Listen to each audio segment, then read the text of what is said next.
Deborah Nankivell, CEO of the Fresno Business Council for 31 years? 30. 30 years. It's still amazing. It's still amazing. And I've known you for almost all that time. And we have, of course, worked together on lots of projects over the years. Welcome to my podcast. My audience is going to be fascinated about your story. So let's start off with just a little background. You are from the Midwest originally. Correct, Minnesota. And it is part of the story for sure. Right. So tell us about your early origins and what brought you to California. Right. I mean, I think that the work I did in Minnesota really prepared me for the work I'm doing here, because there I was a criminal defense attorney. I worked nationally in the addiction field, and I led Common Cause for 10 years. Not exactly the bio you would expect a group of conservative white men to hire to be the CEO of a business council.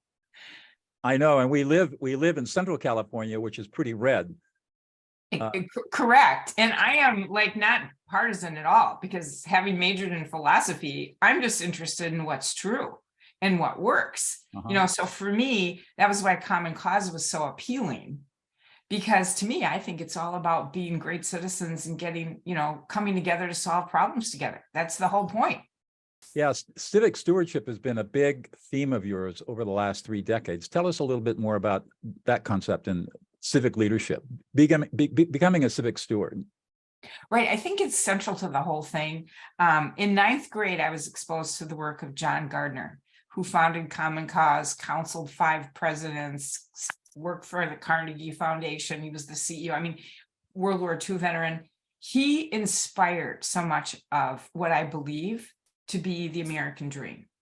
This notion of valuing in the intrinsic value of everyone, collective responsibility for liberty and justice for all, the bookends.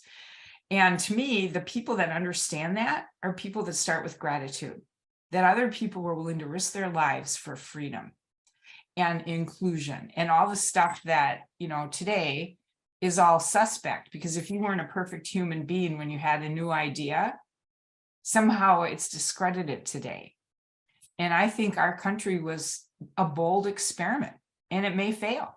Self-governance starts with us governing ourselves. And you're, to me, one of the masters of that. Right. If you can't de-escalate, you're a problem.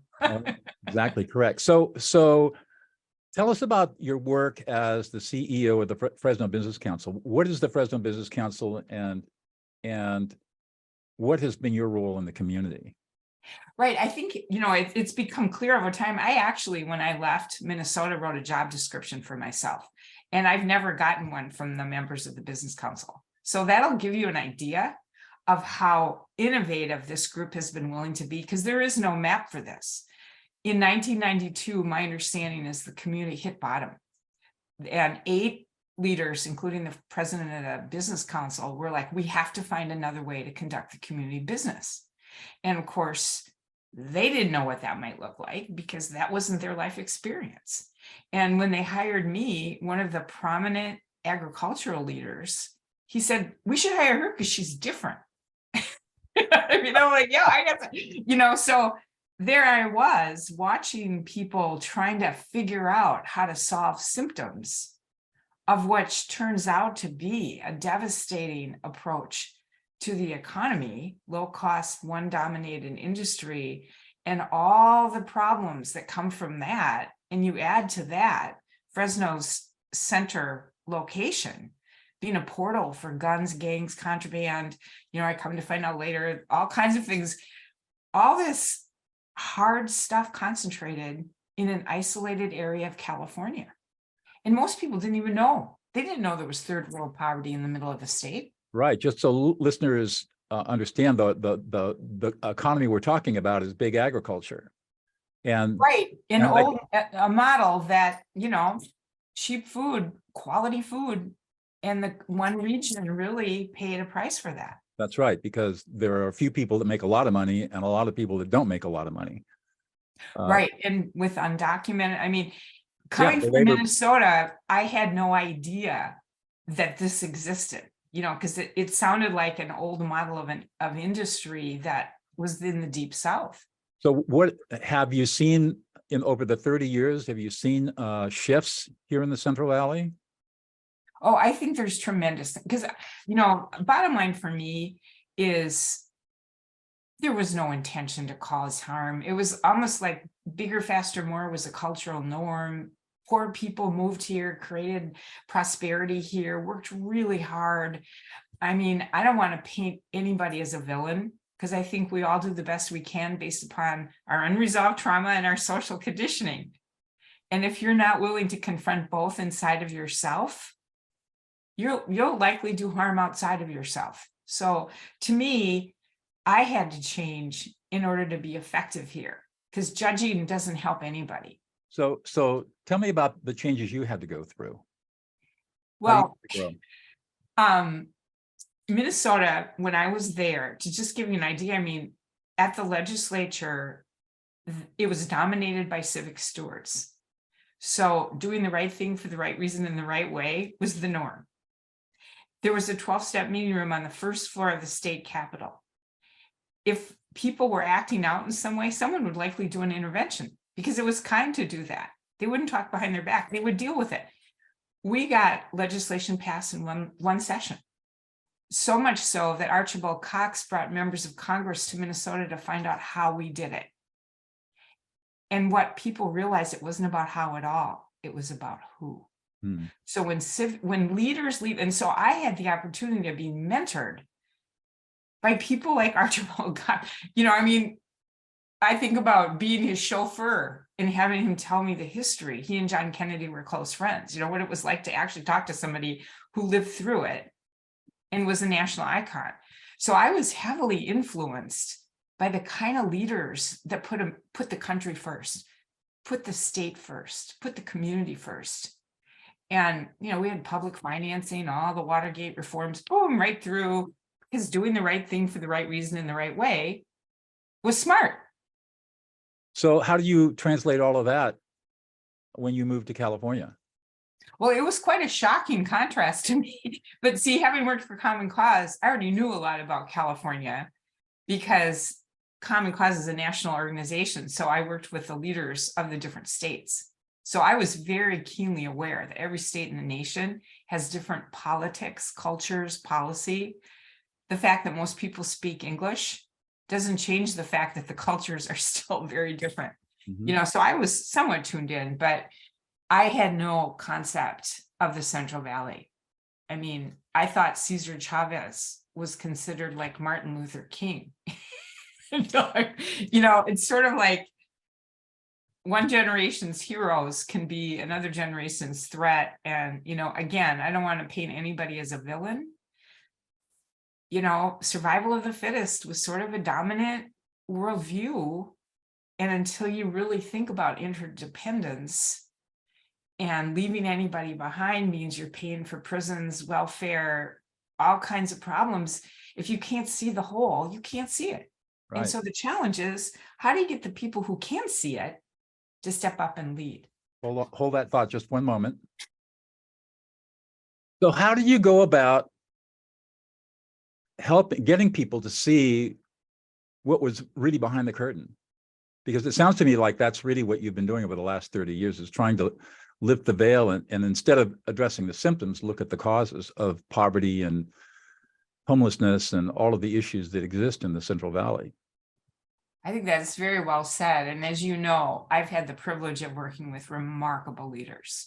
I mean, I think back to the early days, a number of them are now deceased, but they basically protected me, because you got to know, I sounded very odd. What to me was obvious, right? To other people sounded insane, or naive. And I'm anything but naive. But because we had these pillars of the community who clearly saw we needed to do something different, Bob Duncan, James Hallowell, Dick Johansson, and John Welty were like the cornerstones of a foundation we laid back in 1993, and each iteration of presidents have taken it to another level. And, having the capacity of people who think with visionary skills, like Pete Weber, Fortune 500 CEO, shows up, retires early here, takes this work on with a vengeance. He's still at it. their capacity to look and craft comprehensive strategies and their ability to mobilize teams and get things done. I mean, I don't know any other sector that is as capable of doing that. And that's why before he died, John Gardner said, do not leave business out. Right. And I believed that. So my issue was, how do you get business to engage and explain to them this is smart and it's in your self-interest? And you've been very successful at doing that. How did you go about it? Well, what I learned early on is they needed to say it to their peers because they would never hear me. I mean, I don't have business. I don't have that mindset of a business person. I'm a philosopher, basically. But I'm also committed to action in getting things done. It's just, I'm not willing to spend my time and effort on treating symptoms because to me, that's easy. What's hard? Transformation. So for me, it's always been about that. And today, more and more people recognize it's smart. The past is gone. You can be a refugee holding on to that, or you can just be an immigrant in this new world that's emerging and create what we all want, you know, because most humans, I mean, they just want to live in peace and harmony and have enough and, you know, be challenged to create or whatever. It's just that societies weren't ready to do that. So I know that we worked on some pretty major projects together many years ago. And I as I look back now, I think we were way ahead of ourselves. You think? Because you know, it all came crashing down on top of us because people weren't ready for the changes. But you're seeing today that what we imagined, especially with dealing with homelessness and addictive disorder, and the problems of deep poverty and addiction are now coming back in an even grander way than we could have even possibly imagined. Absolutely. I mean, when I worked for Community Intervention, which was the national firm looking at addiction, the big concern in communities was marijuana. Now kids are dying of fentanyl. That's right. I mean, how bad does it have to get where it's our kids? Because it used to be those kids. Right. Those people. And now it's right in people's rooms. Exactly. So what were some of the barriers? I mean, we talked before about misogyny, for example. Tell me about that and other barriers that you had to overcome in order to be an effective change leader in the community. Well, I have these metaphors I use that may offend people or may not. I don't know. I think of golden handcuffs. When you've been socially conditioned to measure success based upon metrics other people defined that don't align with your integrity. And I was one of the lucky lawyers that discovered that young, when I was the clever young lawyer that came up with the arguments to get an incest perpetrator off and sent 2 little girls home with a monster. I quit. I became a waitress. So I know the price in a very visceral way of doing things, because I know I didn't do anything wrong. I mean, even the prosecutor said, Deb, you did your job. And she and I went to the legislature to try and change the statute of limitations. So, you know, but what I realized about myself is I wanted to win more than I wanted justice. And I knew if I stayed on that path, I would forget that sharp knowing.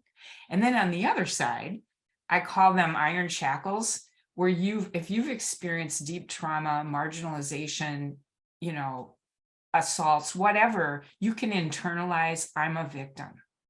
And if you do that, you're no longer a creator and you're beholden to the people around you. You're dependent, you blame, you're angry. And I think of that as iron shackles. Mm-hmm. Well, people with that, there are a whole bunch of people that will treat their symptoms, but they can't see them and help them break free. And so as someone who had to go through that as well, I'm one of those that have lived experience, got out. That's a different person than lived experience, commiserate, or geez, I'm glad that didn't happen to me. I'll help, you know, and then we don't change. Well, how did it happen? Why did we allow this? Why are so many children being abused? Why are so many women suffering with domestic violence? You know, why don't we trust each other anymore? You start asking yourself these questions and you realize, well, we need to change. We need to become the change that, you know, if you want to live in a safe, trustworthy world, be that way. It's the best you can do. I can't fix anybody else, but I can certainly take responsibility for me. And you can model how you think people should be by your own behavior and actions in the community. Absolutely. And I have found, and people have said this to me, they said, Deb, when you're around, people either see it as a relief or a threat. I'll say it, because like in my mind, it's like, don't people want, and it's not that I'm always right by any means, but if you don't share the truth you see, we're all blind because we all see through our lens, right? Right. So I want everyone to say, well, what do you really see so we can see what the elephant looks like? What do you think has been the most gratifying aspect of the work you've done over the last 30 years? The relationships and the trust that I've started to experience with others, because much of my time here, I didn't let myself feel much of anything. And that's part of the reason I kept going. It's not that I'm brave. It's just that I didn't feel the fear. I just, some of us are masters at dissociation. Well, now I'm doing a lot of hot yoga. And so now I feel everything in real time. And the women stepping up now, I mean, we've got really remarkable, these next generations of men and women. I just see the change happening. So I'm grateful that I've stayed long enough to see that happening. And ideas that used to sound like when you and I were, boomers are like, wow, and then everyone else is going, who are you people? But Gen X is going, yeah, those boomers were spot on, but the culture wasn't ready. Right. I know it's been a long slog. So what do you see for the future? Well, the thing that I have had in my mind for a very long time is that Fresno is a demonstration site for transformational change, profound healing, recognizing the assets we already have, building on this incredible base of regenerative agriculture, all the innovations in and advanced manufacturing, addressing the inclusion, transforming education so that no one's left behind, because we can be intentional with technology now. I mean, there's so many tools.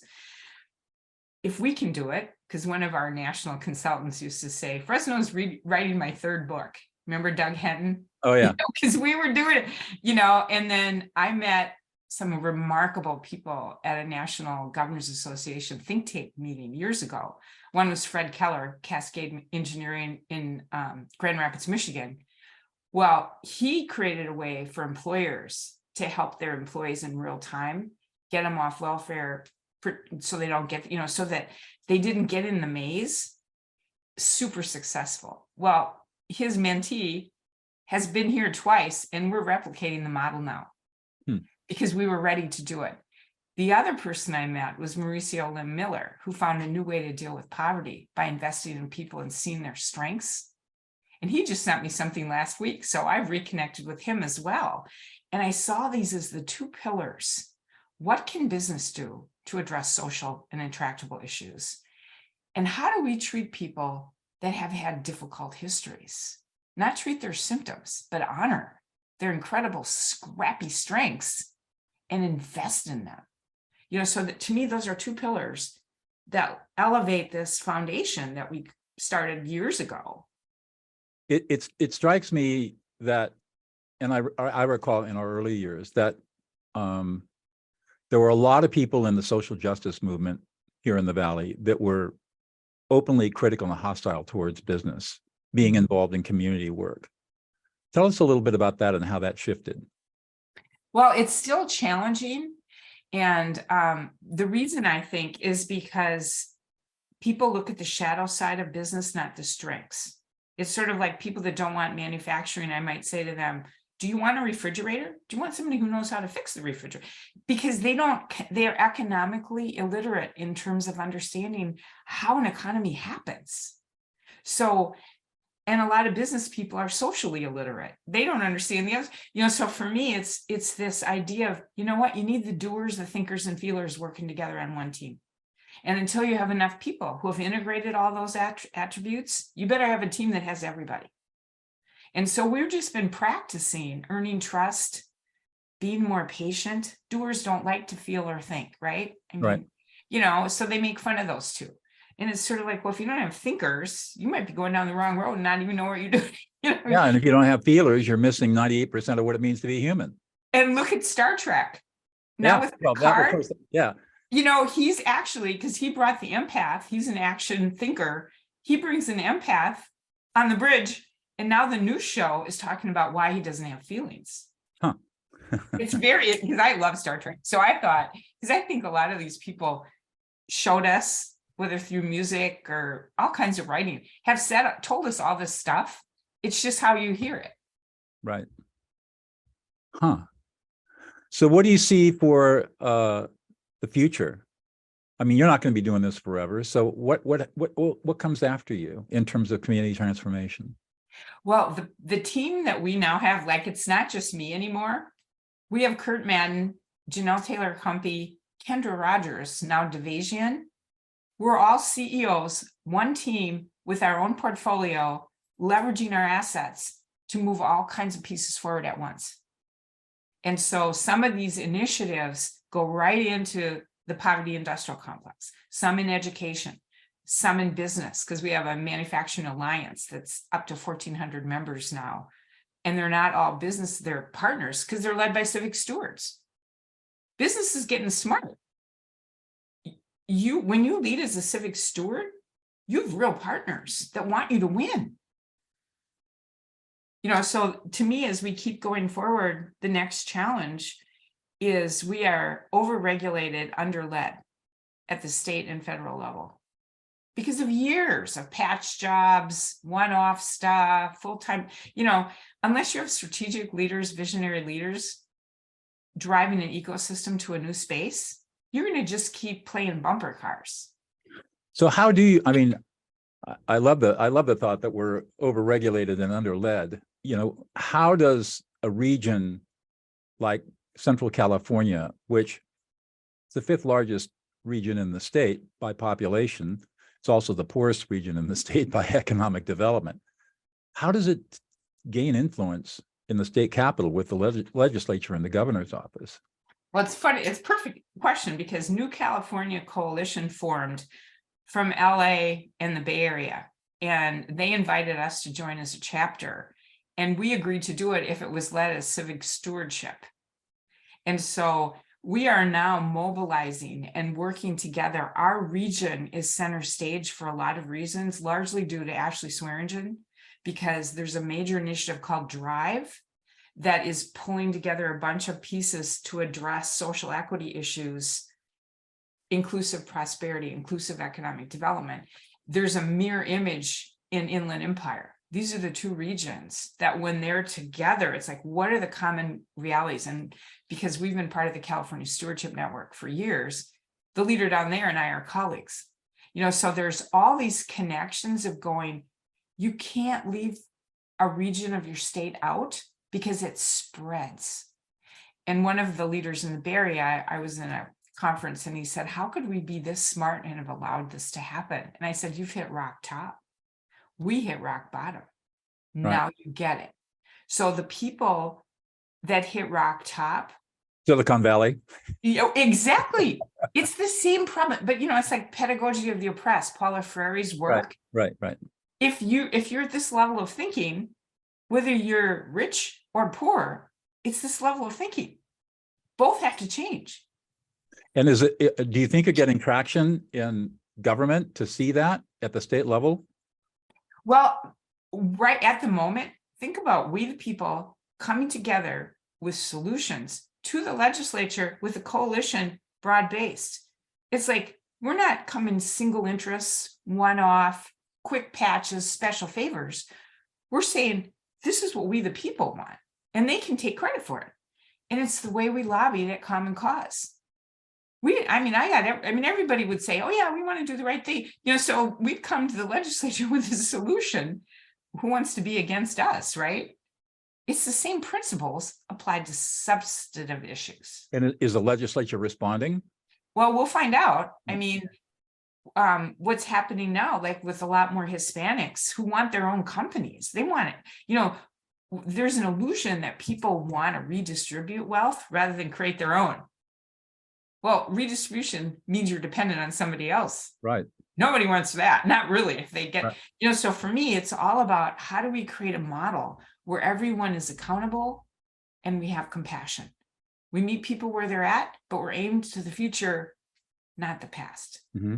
And that those are the healing techniques that neuroscience and neural pathways, we understand better today why it matters to create safe spaces for little kids so their brains don't turn into the life is dangerous, we live in a hostile universe thing. Right, which drives them into gangs and violence, which exactly. work And that why I've would done, you trust which leads to the anybody? work that I do in prisons, right? Exactly. Why would you trust anybody when you were left behind? Why would you be loyal to a country that marginalized you?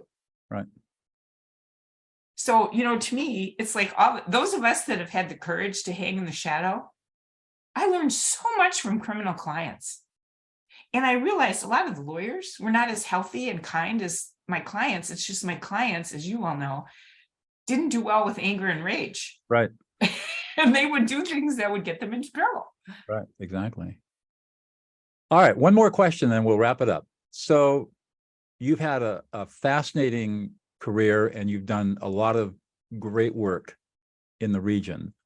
But what's the one thing about yourself that we wouldn't know about unless you told us? I saw that question and I was thinking to myself, I thought when I got, call it well or whatever, I would get to live in the woods in an ashram and not have to deal with people. And as it turns out, the opposite is true.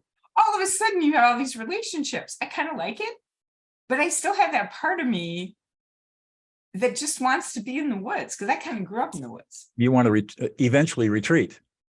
I guess. Sit in the cabin and watch the lake. Well, there you go. Across the lake. Because I was a wilderness guide. That's why I don't need a map. Because when you're a wilderness guide, you better trust your compass. Exactly. Well, this has been a great conversation, Deb. Thank you so much. It's been good to see you, Doug. And we'll catch up soon. Okay, great.